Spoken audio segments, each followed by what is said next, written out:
Bonjour chers amis, nous voici de nouveau pour notre rendez-vous quotidien autour de la série à la découverte du cœur du Père.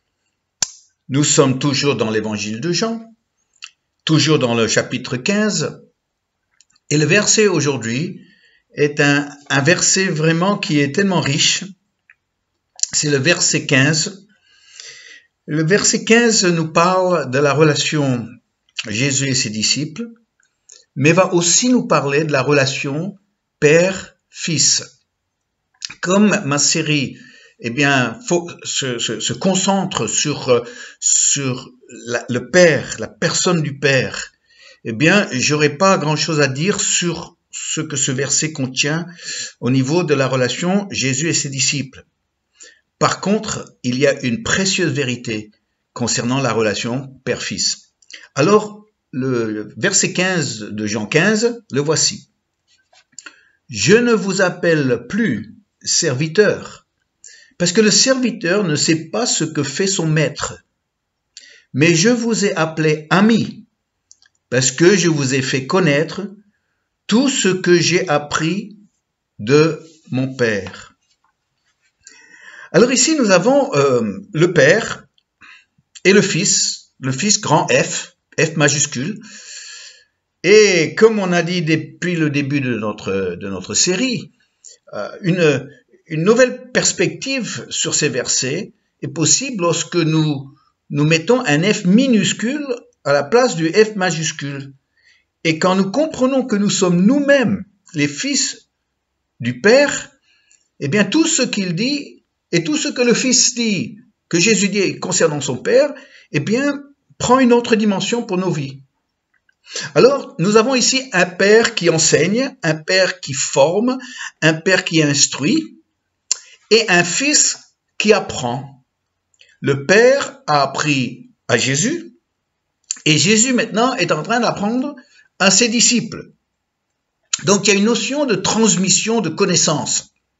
C'est vraiment l'entreprise familiale ici. Le Père qui connaît, le Fils qui ne connaît pas mais qui va apprendre, qui ensuite va transmettre sa connaissance à d'autres qui vont apprendre à ses côtés.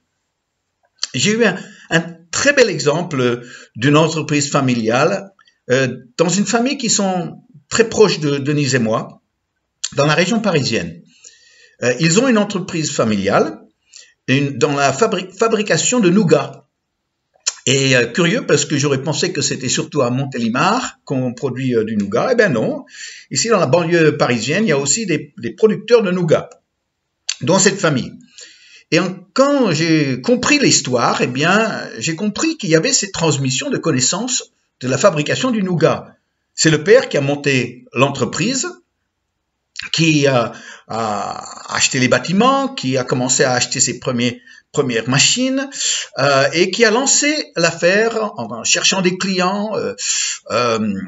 Et ses deux fils, lui ont rejoint dans l'entrepôt, dans l'usine. Et finalement, il a pu transmettre sa connaissance de la fabrication de nougat à ses deux fils, qui eux ensuite ont pris l'entreprise en main. S'il n'avait pas fait ça, certainement ils auraient vendu l'entreprise à la mort du père, ou bien carrément ils auraient fermé l'entreprise parce que avec le père décédé, l'affaire ne pouvait pas continuer s'il n'y avait pas deux fils qui étaient là, les frères, pour reprendre les choses en main dans l'entreprise. Et avec les années qui ont passé, les deux frères commencent à prendre de l'âge et donc maintenant préparent un fils d'un des frères à prendre la suite. Et c'est toute leur connaissance reçue de leur père qu'ils sont en train de transmettre au fils d'un des frères pour que l'affaire continue. Bon, c'est un simple principe qu'on a souvent retrouvé dans des entreprises familiales, mais combien il est important dans tout le domaine spirituel. Moi, je connais rien à la fabrication de nougat. j'ai rien à leur dire. Si je veux vraiment m'intéresser à ça, eh bien, je vais me mettre avec eux pendant un temps et puis je vais leur dire, vous me racontez tout ce que vous connaissez de la fabrication de nougat. Parce qu'ils ont une connaissance que je n'ai pas. Et si je la veux, eh bien, je dois avoir une attitude qui me permet d'apprendre. C'est toute la question d'avoir un esprit enseignable, de vouloir apprendre. Parce que celui qui ne veut pas apprendre, on peut lui dire les plus belles choses, mais il ne les recevra pas. Il les recevra pas. Pour la simple raison qu'il n'est pas dans une attitude de vouloir recevoir une connaissance. C'est tout le problème de celui qui pense tout connaître. Je trouve que c'est très, très utile de savoir qu'on ne connaît rien. Parce que si on le sait, ou si on sait qu'on connaît peu, eh bien, on se positionne vis-à-vis de l'autre en voulant apprendre, en voulant découvrir, en voulant puiser de cette expérience que l'autre a, que toi-même tu n'as pas. C'est notre choix pour former des pasteurs, parce qu'il y a plusieurs possibilités pour qu'un pasteur soit formé. L'une des possibilités, c'est qu'on l'envoie pendant 3 ans, ou 4 ans même, ou 6 ans dans le cas de certaines institutions, où il va être formé par des professeurs dans un cadre retiré de la réalité du terrain. Et il va apprendre beaucoup de choses, mais c'est pas forcément ces années passées à un pupitre, en écoutant des cours, qu'il sera prêt pour être un pasteur efficace. L'autre extrême, c'est de dire, ben, débrouille-toi, vas-y, lance-toi, et puis on verra bien. Parce que là, il y a trop de casse. Et pour la personne, pour sa famille, et pour ceux qui doivent l'écouter. La façon dont nous avons choisi, et qui marche, et qui, pour moi, est la meilleure des façons de former un pasteur, c'est le principe de l'apprentissage. C'est qu'il y a un artisan qui a fait preuve d'une longue expérience de sa connaissance, du travail qu'il a fourni, de la réalité de ce qu'il produit, et qu'un jeune qui veut apprendre, eh bien, va s'atteler à cet artisan pour apprendre à faire le métier comme l'artisan le fait. On a toujours trouvé que c'est la meilleure façon de former un pasteur parce que c'est sur le terrain, c'est sur le tas, mais pas livré à lui-même. Ça veut dire que le jeune peut apprendre d'un père, qui est tout le principe du royaume de Dieu. C'est qu'il y a un père qui transmet à un fils sa connaissance, qui lui ensuite va transmettre à d'autres. Mais pour que cela soit possible, il faut que la personne ait un esprit enseignable. Alors, cet esprit enseignable, eh bien, on va pas l'avoir si on pense déjà connaître. Et c'est tout le problème, souvent chez certains chrétiens, parce qu'ils ont une Bible, parce qu'ils ont écouté des messages sur Internet, et ils sont convaincus qu'ils ont la réponse à tout. Et ils parlent comme s'ils ont cette connaissance de tout.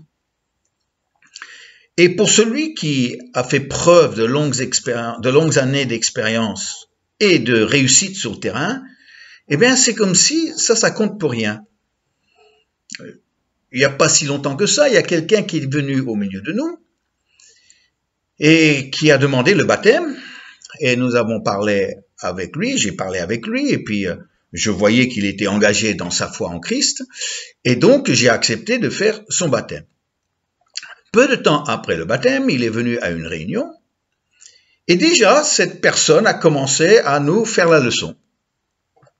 à nous dire ce qu'on devrait faire, et on ne devrait pas faire ça comme ça, et on devrait faire ça comme ci. Et j'étais très surpris. Lui qui à peine était baptisé, il était en train de vouloir tout changer dans la vie de l'Église. Lui qui n'avait jamais fait partie d'une Église, qui n'avait jamais conduit la moindre réunion, qui n'avait aucune expérience dans la réalité de la conduite d'une Église, eh bien, il était en train de nous dire ce qu'il fallait faire. Il voulait finalement nous réformer. Et oui, c'était le mot qu'il a utilisé.